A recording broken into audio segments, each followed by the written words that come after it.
Ladies and gentlemen, boys and girls, children 18 plus, you are tuned into the Loan Officer Podcast with me, Dustin Owen, and my main man, JC. John Coleman. Back in the hot seat. Back in the hot seat. Good day to you, sir. Good day to you, sir. Good day. Good day.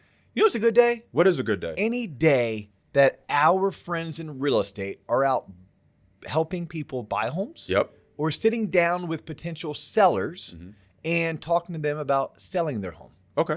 That's a good day. It's a great day. That's a great day. And I want to talk about those great days today. Okay, let's do it. I want to talk about what it is that a real estate agent does for home buyers and home sellers and why, in my opinion, you need a realtor. I hear that a lot nowadays. Yeah, you do need a realtor.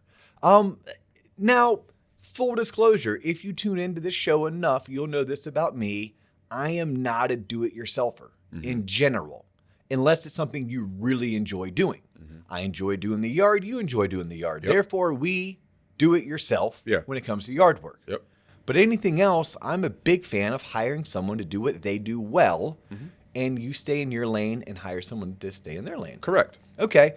And unfortunately, too many people who just don't know. Therefore, through ignorance, you make bad decisions. Yep.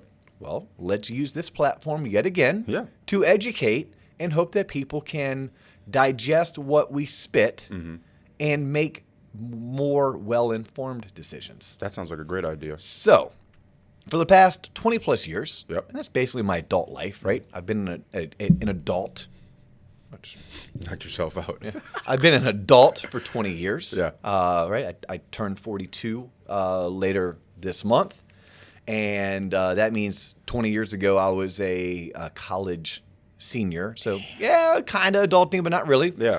But for the past 20 years since I've been an adult, I've heard people like, oh, I don't want to hire a realtor. They're expensive. I want to save my money. Yeah, I could do it myself. I can do it myself. Okay, so now you're walking down that path of do it yourself. Yep. Let's talk about that. Yeah, let's do Right? it. It'd be a short little episode, but let's dive deep into it. We'll start with home buyers. Okay. Okay, when you're buying a house, I have never, ever, ever, ever once come up with a solution where doing it yourself made sense. Maybe one, and I'll share that with you. Okay.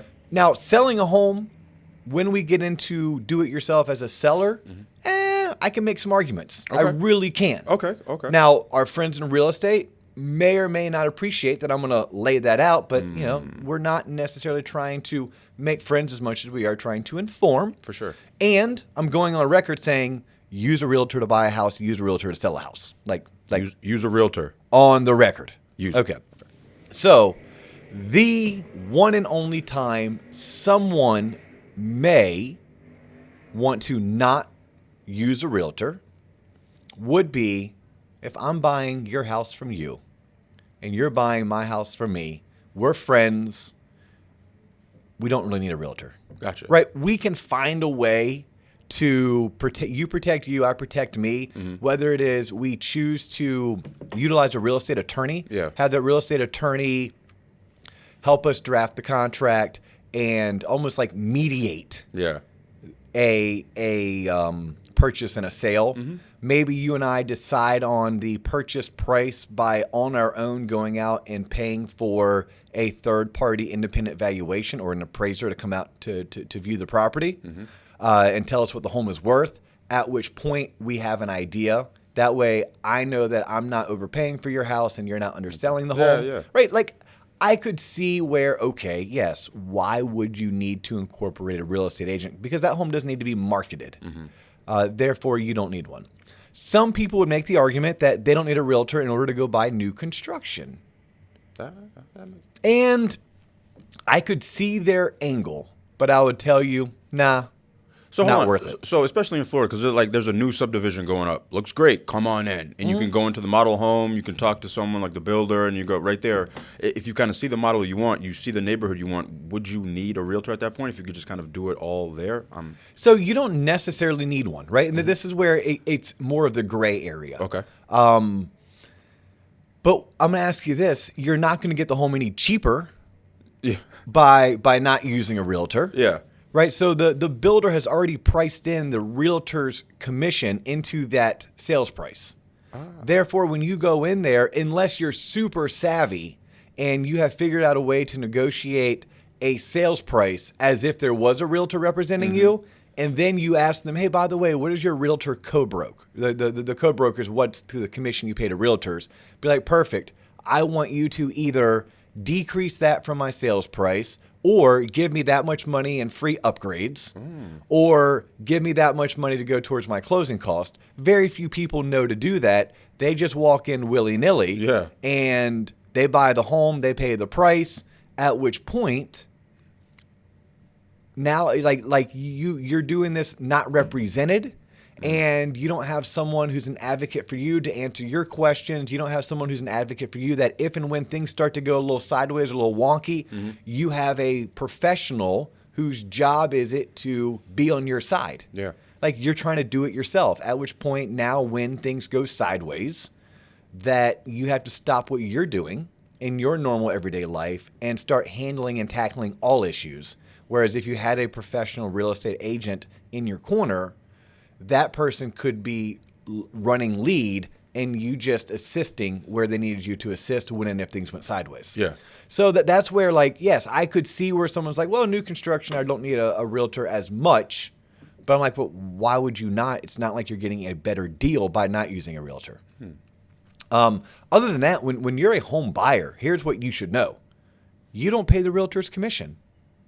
99 times out of 100, I'm sure somewhere, some state, some municipality, some county, some region, they're like, well, in my region, we do things different. But the world that as I know it, 99% of the time, you're not paying a realtor when you're buying a home. The seller who listed the home has agreed to pay a set commission, whether that commission is 4%, 7%, 6%, that's regardless. They've agreed to pay that. At which point it's typically divided 50-50. 50% to the person who listed it, 50% to the realtor who brings a buyer. Well, when you're the buyer, you're technically not paying the realtor's commission. The seller is. And only when the home is sold. So your realtor has every incentive to make sure that they help keep your transaction together, that they advocate on your behalf in order to make sure that you close so they can get paid, but you're not the one paying them. So like, why? This is why I always pose a question to someone like, well, I'm not going to use a realtor. I'm going to save my money. Yeah. I'm like, but when you're buying a home, I don't know what you're going to pay the realtor. There's one fee. There's one fee that you may pay your realtor. You know what it is? No. It's a transaction fee.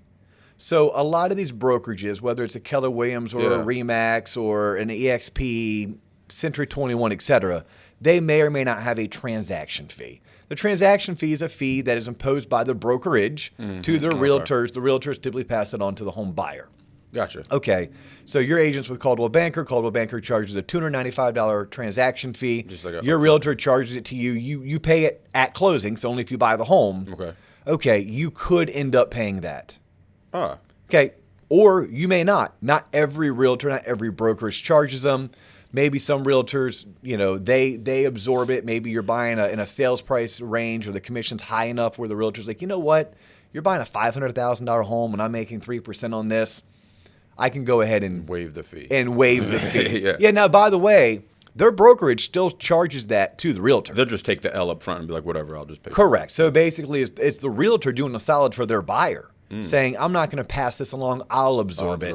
And by the way, if the commission, this is just food for thought, if the commission pays 2 or 2.5 or 3% to your agent, please note your agent doesn't see the full 2, 2.5, or 3. They work for a brokerage. The brokerage needs their cut as well. So typically your agent is going to get 70, 80, or 90% of that commission. And know this too, they only get paid when something actually closes. So sometimes people, and I was once this way before I was in the industry, look at how much commission a realtor makes. Yeah, I'm like, whoa. Whoa, oh my God. But keep in mind, they choose it that way. They say, I'm putting my money where my mouth is. I'm going to do a great job for you, and I'm not going to take any payment. I'm going to work my tail off, nights, weekends, and only get paid when and if you actually buy something. They could charge an hourly rate and mandate and guarantee that they received compensation regardless if you bought or sold. But in order to protect you up front, They say, I'm willing to make a lot of money only when things close. And by the way, as a buyer, you're not even paying it. The seller's paying it. Wow. I did not know that. Even as a, because going in, you would think like, oh, I want to save. I don't want to use a realtor. You just think like, oh, it'll save me $3,500, $4,000. Just that's ignorantly thinking like, oh, I can just do it myself. I watch a couple YouTube videos and I'm ready to go out there in the market. Yeah, but no, you don't do this. You don't have access to the same tools that they do. You have similar tools you have access to. But you know what? Do you have access to a broker who has, by the way, realtors work for brokers, right? The broker of that particular office. Mm-hmm. But do you have access to the number of other professionals that they do? The minds? No, but my buddy gave me his NMLS login so I could look at homes on the back end. But no, I don't have any. Yeah, but like you don't have someone to turn to when and if something goes sideways. And that's a realtor's job. Things will go sideways. You want them there.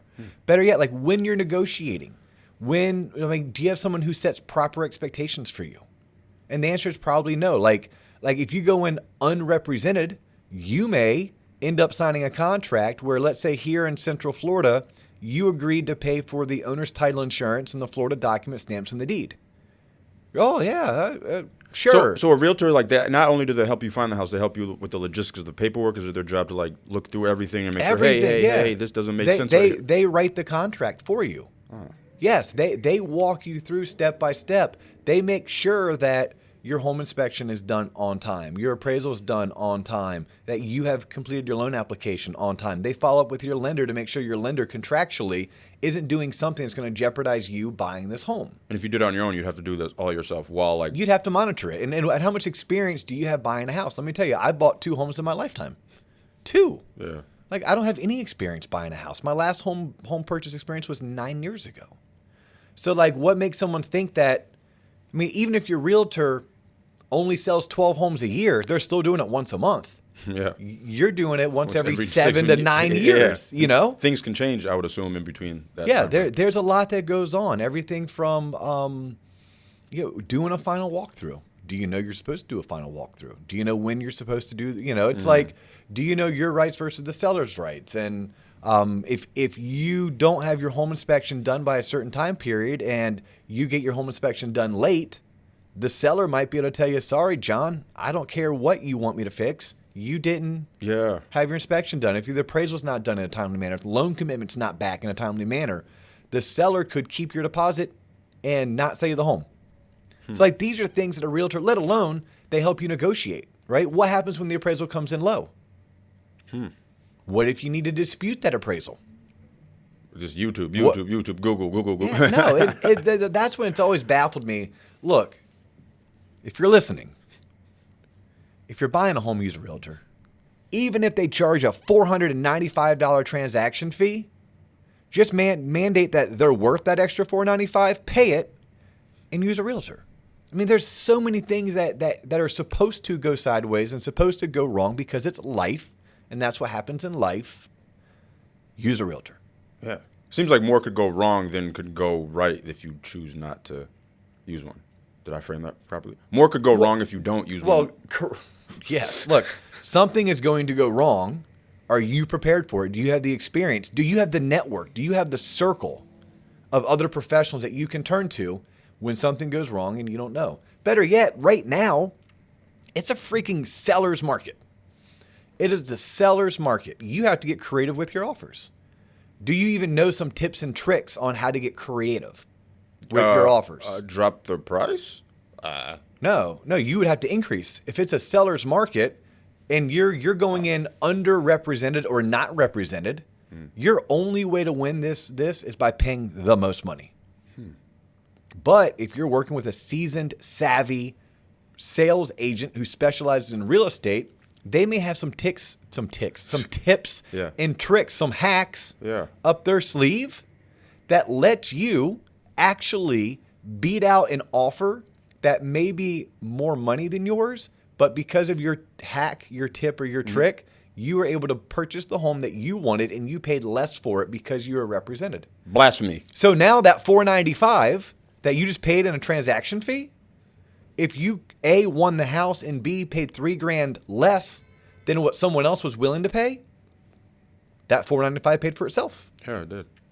So it's, and I'm not on this show going to talk about those tips and tricks. I know them. I see them. Yeah. I commend agents for their creativity, but it wouldn't be fair to them for me to tell all their secrets.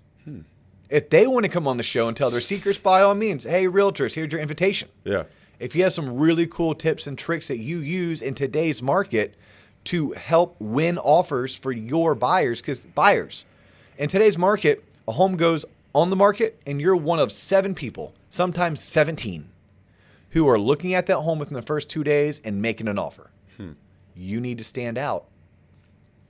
A lot of times, being represented and who you're represented by may be the reason why your offer gets seen and looked at by the sellers. So that's my pitch on why you should use a realtor when you buy a home, right? A, it doesn't really cost you any money. And B, it protects you. C, it could help you actually win the contract in a multiple offer situation, which we are in multiple offer situations on most homes. And it takes a big burden off of your plate. You have someone else there to do the heavy lifting. Yeah. No brainer. What are 2 times you would potentially not? Okay, in a for sale by owner situation. By for sale by owner, I mean John and I are friends. I want to buy John's house. John wants to buy my house. That's it. Not, oh, so-and-so's a DIYer himself and he's listing his home and I'm going to come in. Yeah, nah. No, if it's someone you know, I'm buying my dad's house, Gotcha, etc. okay. Or maybe, with a huge maybe, if you're buying new construction. But if you're not represented and you're representing yourself on new construction, understand that that home builder has already priced into their final price, typically needing to pay a realtor commission for bringing a buyer to them. If you're going in not represented, make sure, like damn well, that you're getting something in return. And even still, I wouldn't recommend it. Look, builder upgrades, they're But they got crown molding. It looks great. yeah, there's many builder upgrades that I've been told. Look, I've never purchased new construction, but I've been told you can probably do cheaper on your own. Really? Yeah. Now, here's what you can't do on your own is finance it. Right? The one benefit when you're buying new construction is that it all gets rolled into your sales price, at which point you're financing 95 or 90 or 80% of. If you start doing all of these, cool floors and crown molding and upgraded appliances, etc., on your own, because it is cheaper to do it on your own, you better have the cash or the bankroll to pay for it all out of pocket, because it's very difficult or expensive to finance aftermarket versus. Gotcha. But that's a whole other show. That really is. That's like new construction 101. Wow. And I would have to bring on an expert. I'd have to kick you out of your seat or kick me out of my seat. And you interview an expert who sells new construction. Yeah. Who can teach us the ins and the outs. Well, you put it out in the universe. Let's put it out there. Hey, if you sell new construction and you're really good at it and you're really good on a microphone and you want to share some of the tips and tricks and do's and don'ts of buying new construction, we'd love to have you on. By all means. Yeah, by all means. All right, let's talk about home selling. Okay.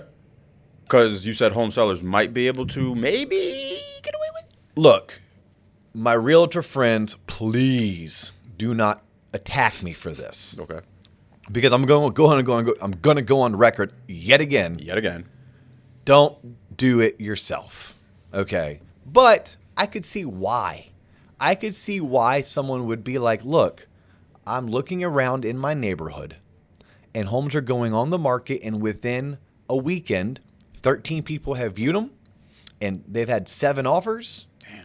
And they're going for top dollar. I don't need to pay someone 4, 5, 6, or 7% to list my home and do that for me. I could. I get where they're coming from.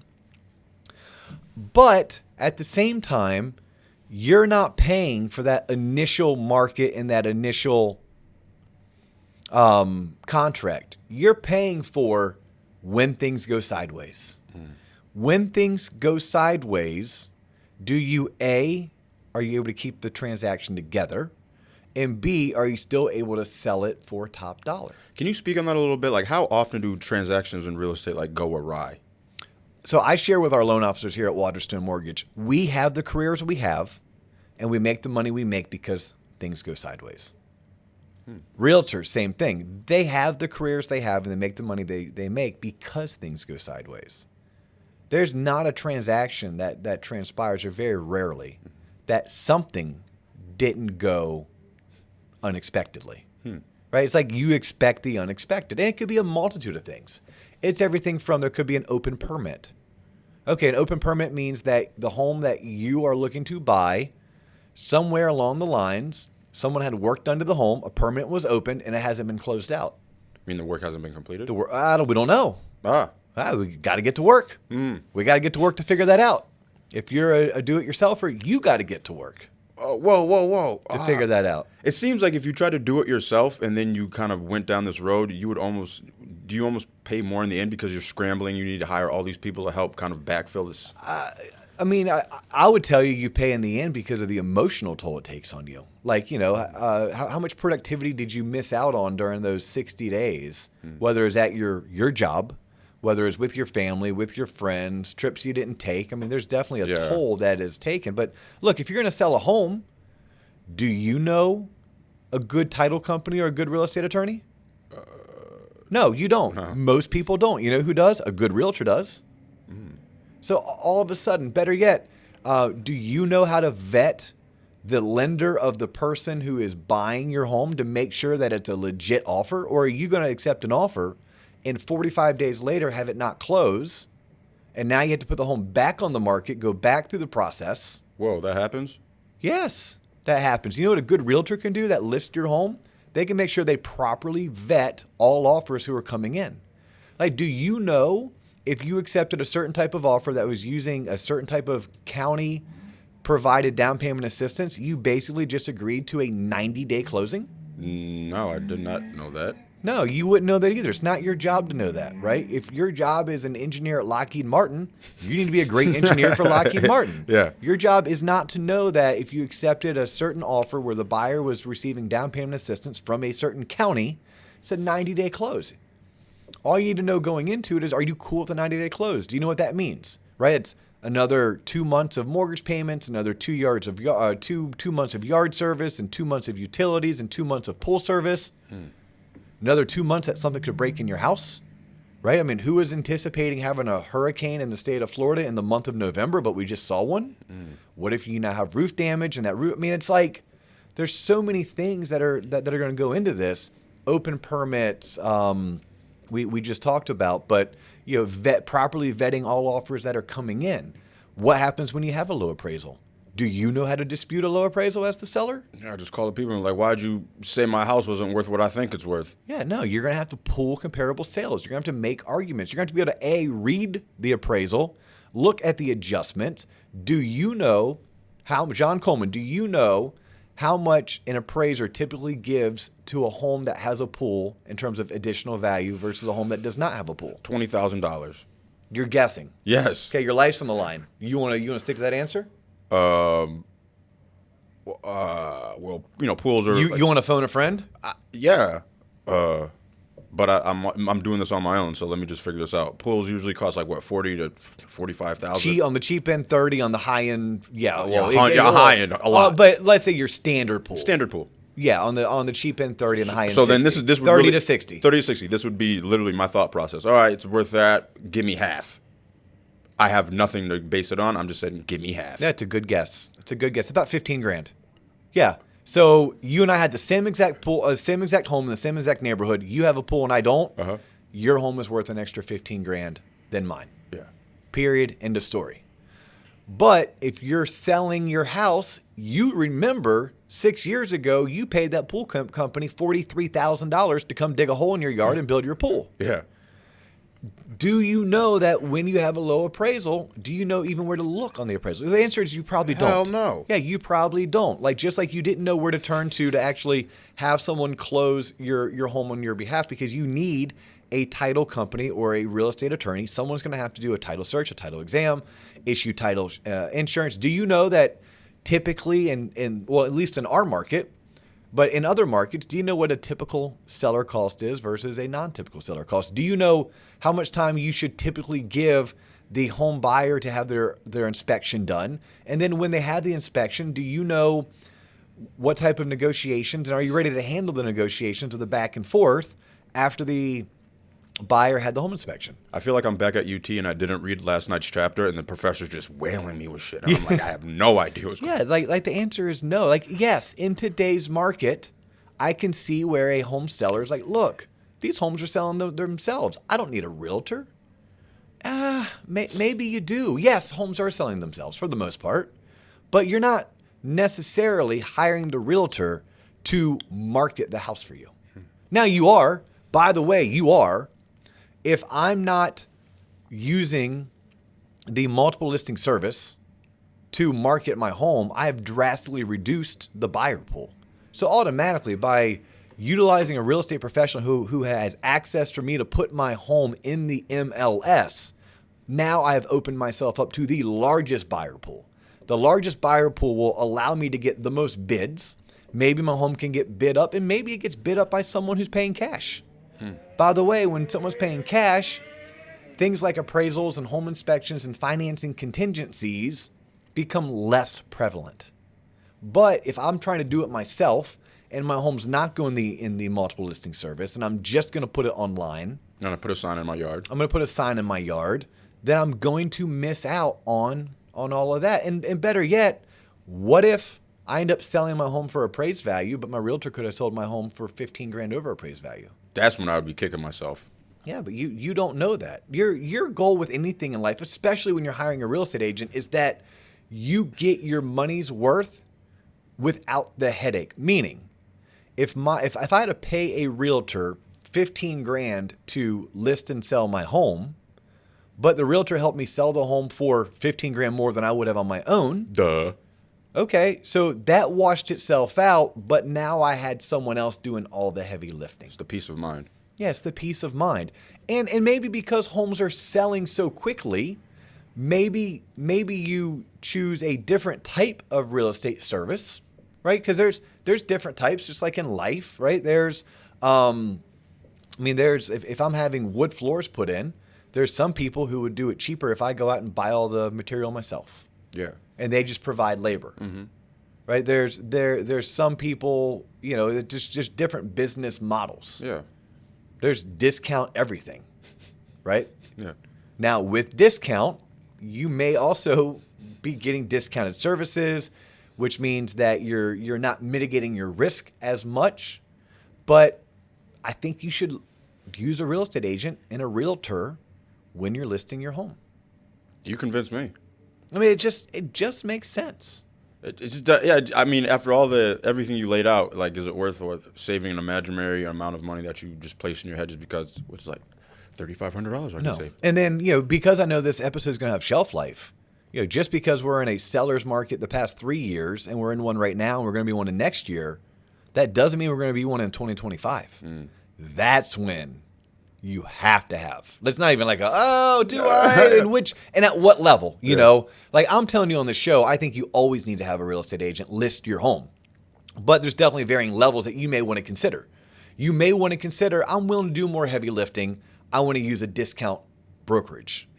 Or I'm willing to take more risk because of the market. It's a calculated risk, but I'm willing to take a risk. I'm going to use a discount broker.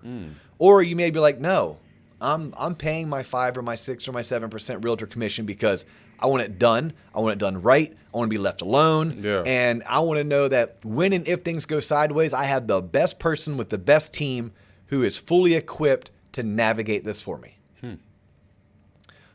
In 5 years, when the market is more of an even market, meaning it's not a buyer's market, it's not a seller's market, that is when a realtor is worth their weight in gold. Because that is where, you could, if you do it yourself, end up selling your home for 5 or 6% less than if you used a real estate agent. Damn. Like that's when it really comes into play. Because look, there's avenues out there that you could list your home yourself and still market it to the real estate community that, hey, John, if you bring a buyer to me, I'll still pay you a 2 or 3% commission. Like you could do that, but you're still unrepresented. You're still representing yourself. So now you just invited a buyer in who has a professional working on their behalf. And then you just got you represent yourself. And you're representing you. Well, who knows more about real estate? More than likely that buyer's agent does. So now, what are you really saving? You're saving 2 or 2.5 or 3% of your sales price.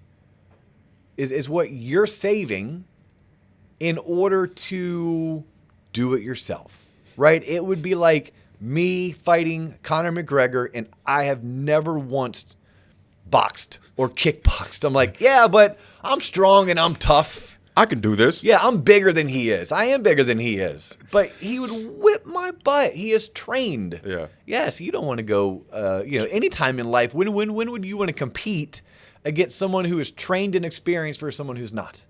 Well, when you put it that way, Dustin. Yeah. So at a minimum, how about this? Let's agree on this. Before you were to ever buy or sell a home on your own, interview a couple realtors. Reach out to your friends and family. Call the people at the Loan Officer Podcast. Ask us, hey, who would you recommend? I bet you know a couple. I bet we know a couple. How about this? We know thousands of realtors just in the Florida market, right? Of those thousands, a couple hundred are really, really good at what they do. I would think so. Really, really good. Okay? And our network expands from Spokane to Key West and everywhere in between. We're a one phone call, one text message, or one email away from being able to provide you with 2 or 3 names of people who have been vetted by our network, and at a minimum, sit down with them. It's at least worth 30 to 60 minutes of your time to make the decision that, yes, this is a DIY situation, or hell to the no, it's not. I'm so glad I tuned into the Loan Officer Podcast, and they taught me why I should or should not hire a professional real estate agent to help me buy or sell a home. Got me sold. Beautiful. On that note, John Coleman, let's let our fine viewers get on with their day. Yes, sir.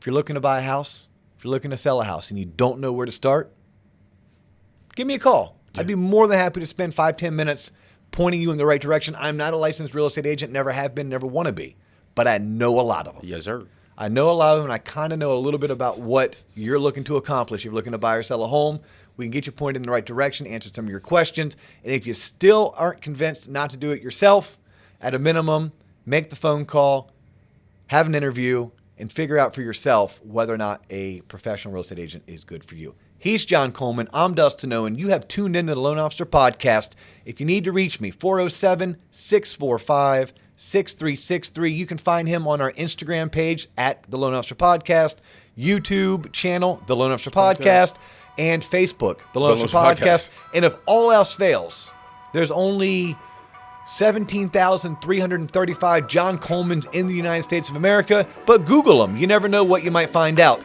But we're done. That's the show. Peace. Deuces.